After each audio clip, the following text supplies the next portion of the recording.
Boy, oh boy, oh boy, oh boy. I talk a lot about moths, don't I?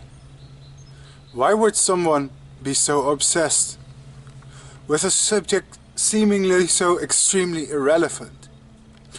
But is it really irrelevant? Maybe it is in our culture. Sure, we like moths because they're pretty. They have a nice appearance. They have interesting and complex life cycles. But in the grand scheme of things, they're not really that important for our society, are they? But what if I told you that this is different? In other cultures, I spent almost 1.5 months in Cambodia, and I thought it would be a good opportunity to show you a real silk farm. Because in some countries, moths are a source of food, a source of silk, for example, used in clothing or in basically any kind of fabric, and they are a source of work and income. So today I'm going to show you this in the background. It's the Netherlands, by the way. I'm doing the commentary from my home country while I'm already back after my long journey. But today I'm going to show you a real silk farm and how silk is farmed and made. And how there are other people in the world that also breed moths for a living like me. Let's go.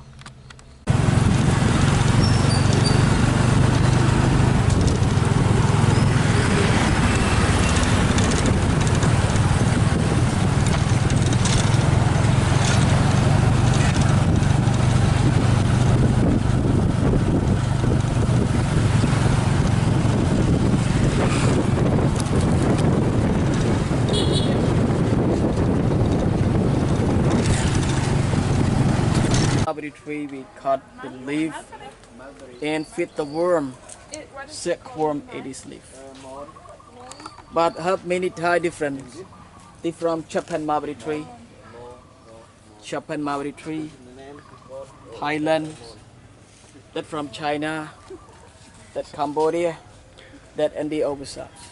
So why do you use different types of mulberry tree? Because when we cut leaf, we combine and feed the worm. One bigger silk got high quality of the silk.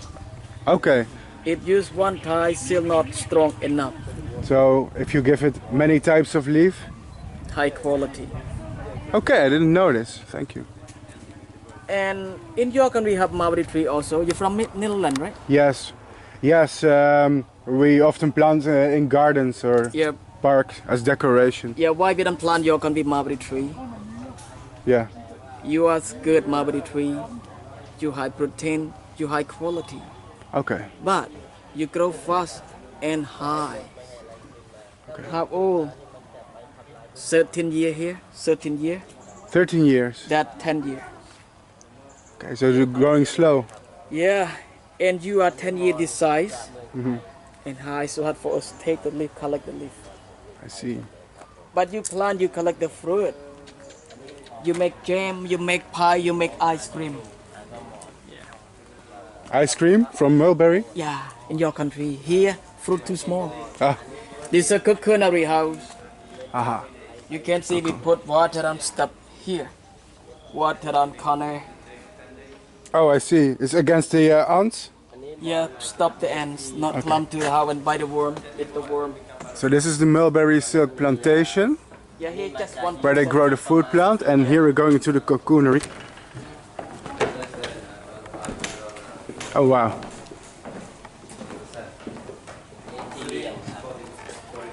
Okay. Right now we rise cocoonery house. This cocoon. Inside cocoon it is the moth. And the pupa, right? The people eat the pupa here too, or? Inside part, yeah, we eat. Also the bark we eat. Okay. Inside cocoon is the moth, male and female. together for 12 hours. Then separate them, male die, female lay the egg. So one moth can lay the egg 300 eggs. 300 eggs. I mean, one moth produce 300 worms. When we become baby worm, we give them food, mulberry leaf for them. Okay. Worm here can see. Ah, here we have the caterpillars. Yep. Okay, so here are the young larvae of the mulberry silk moth, Bombyx mori. And I'm in Cambodia here in a commercial silk farm where the people of Cambodia produce native silk. And as you've seen, they use mulberry leaves from the nearby plantage to grow the larvae. The Bombyx mori, the mulberry silk moth, is one of the most long-bred insects in captivity for over 2,000 years, and as one of the few fully domesticated insects. As you can see, they've lost all pigments and wild coloration, so their life depends on being taken care of in captivity. One of the things that I thought was very interesting on this ingenious silk farm is the fact that they use several types of mulberry, aka morus, to breed the caterpillars because they claim it produces a better result. Now you have morus mulberry is actually not one type of tree, but it's a genus of trees, of which there are several variations and species. And while the caterpillars are generally monophagous on only mulberry, they will accept a variety of mulberries. And that's what's so interesting, is when I saw this field full of host plants, it was full of mulberry trees, but all different kinds of mulberry trees, because apparently if you mix the leaves, you give them a greater variety, they have more variety of nutrition, and they produce better silk. That's really interesting to me. The eggs? Yeah. Here are the eggs of the Bombyx mori. And cocoons.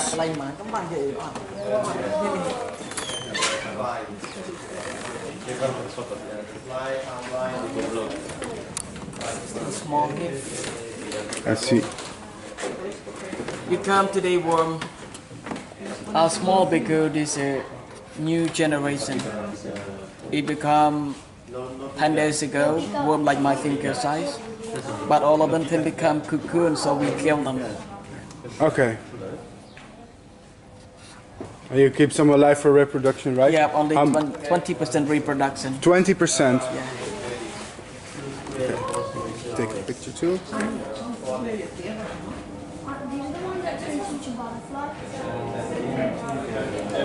Thank you. Yeah, the moth.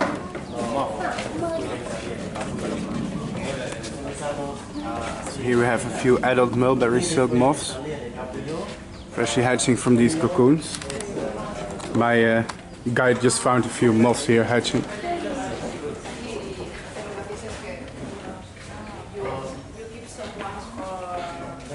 So they are hatching now? Yeah. So worm feed them from worm baby until worm 24 day. Worm 24 day, worm start to make silk, make cocoon. So one cocoon have 2 types silk. Outside, raw silk, 100 meters long outside. Inside fine silk, 300 meters long more. One 400 meters long. And then worms stay inside cocoon for 1 week to 10 days later. They turn body to become off in size. Okay. When they come off, we kill them some, 80% kill them, and keep reproduction 20%. So do you have like different strains too? Different kinds for different kinds of silk, right? Yeah. It's pretty cool to see.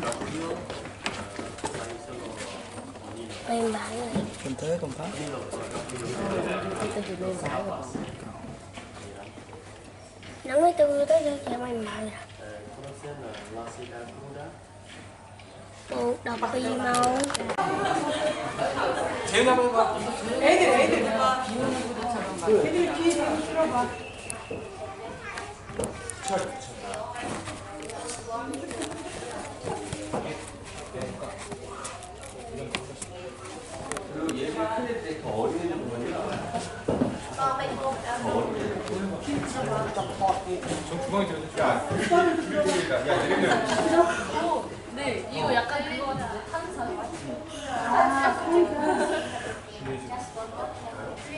그치? 약간 탄산 이렇게 오래된. 들어간다. 들어간다.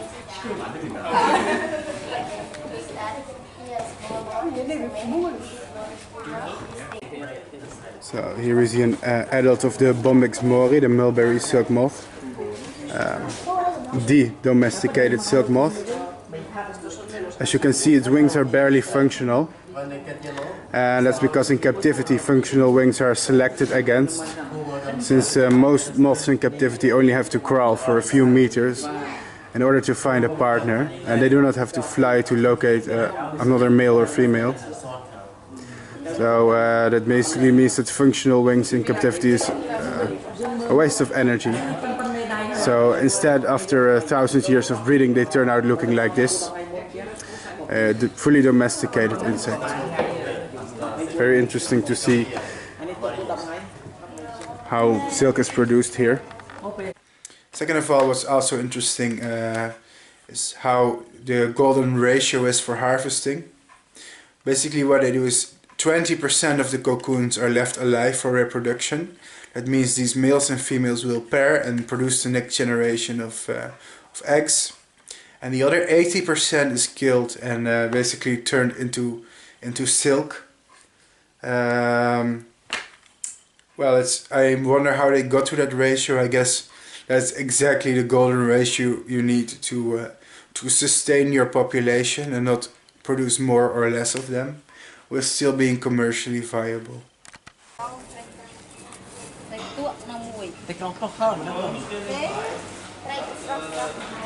So here they have all the cocoons.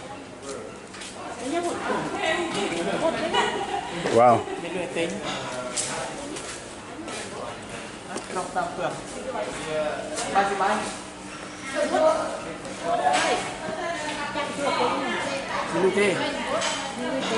So this is where the silk is processed, right? Yeah, this cocoon, check it please. Empty or with Still, check it please. Still inside. Okay. So the bag inside, the moth inside, we kill them, we have two-way kill. Some we kill them with some kill them. Some we boil them in hot water. Okay. And why you boil them in hot water? If you don't boil them, it's very dry, so hard for take straight out. Okay. So boil them, it's swollen, easy for take the way out. So it becomes soft. Yeah. All right. Wow, this pretty huge amount of cocoons here.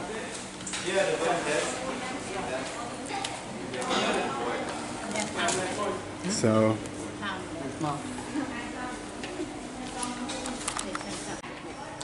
here you can see the unwinding of the silk cocoons.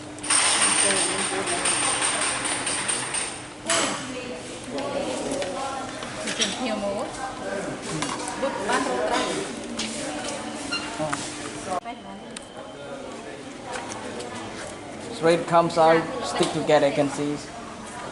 Oh yeah. Small line together. It becomes sticky. Yeah. This line spent for 80 cocoon to get this size. 18 or 80? 80 to get this size. Oh, 80. But full of the wheel, around 3,000 cocoon filled it up. Okay. This outside cocoon look rough, that outside cocoon look more fine. This inside.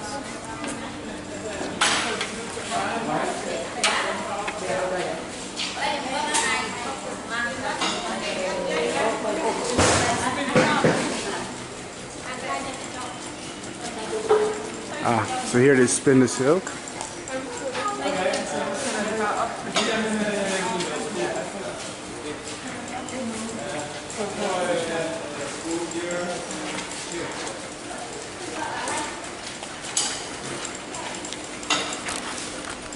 This outside seal, inside seal. Inside and outside? This inside is outside. Okay. You feeling now strong and rough. Yes. because still have gum. Gum. Yeah, like worm makes it from the mouth, right size. Seal here, this the gum. Take out by hand. Yeah, it feels When come out, it becomes soft like this. very different. Oh wow.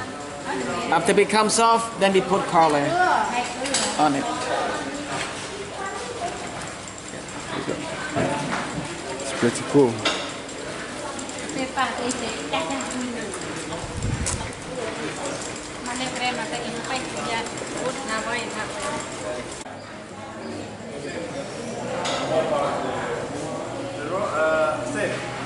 Yeah, but cheaper.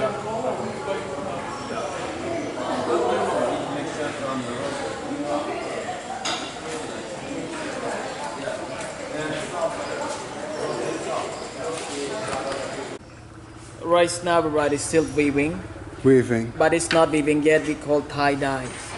Okay. Tie dye means they use plastic from rice bag to tie the seal, wrap the seal, then put color.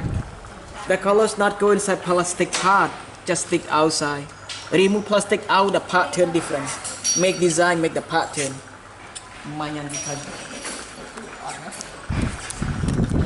Or 20 time dyes. Yeah.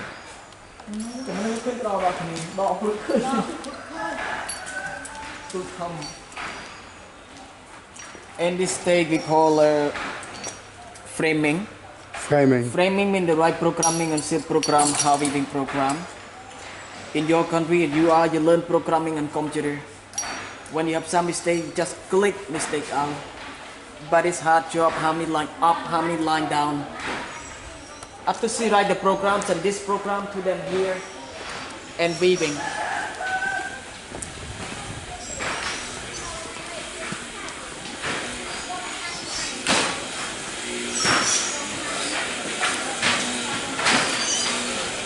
Okay. Right now we write silk weaving.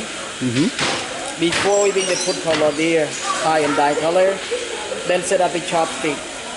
Then she works. Wow. She works in counting and chopstick. Which chopstick how many times work, go and back and forth. Change those sticks to get this pattern.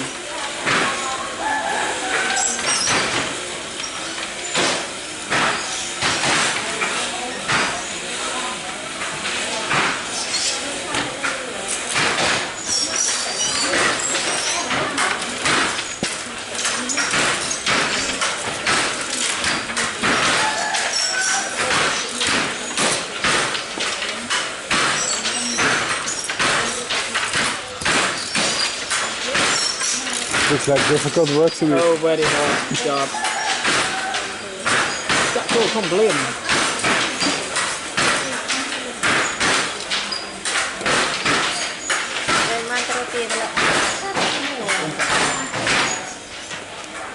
Yeah, here. Bạn có đo cái lưỡi vào bây giờ. Bạn đo cái lưỡi. Phật cái lưỡi. Bao cái lệ. Bạn có đo cái lưỡi bằng việc cầm về ngầm hết. Chưa rồi. That also we can see.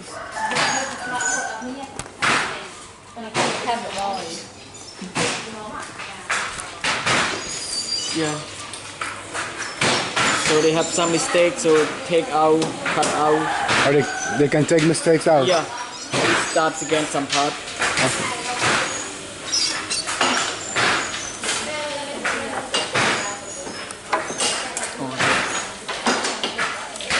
I know.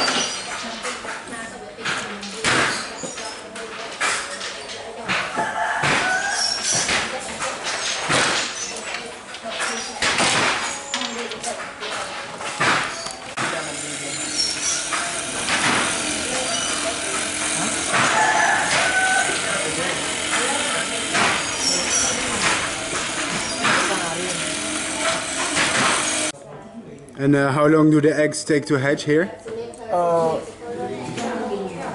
The egg, Yeah. after later egg 12 hours. After 12 hours, later they hatching. 12 hours. Yeah. That's fast. Yeah. And this how old now? Around 5 days. Wow.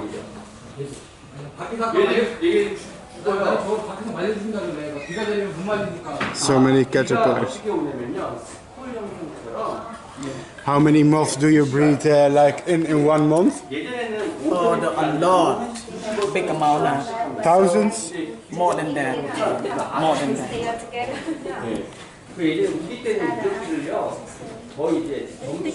Ini perangai. It's just Friday. Small. Yeah.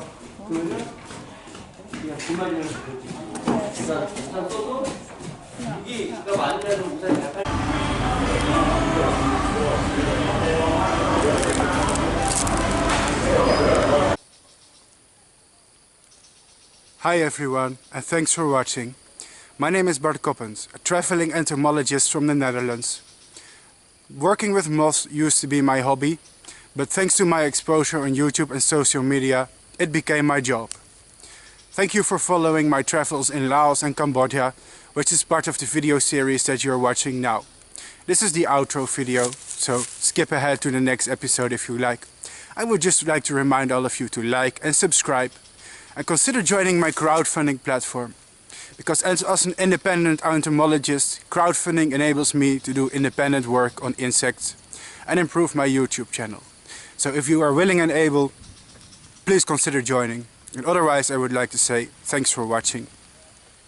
And stay tuned for more insects and moths. Bye.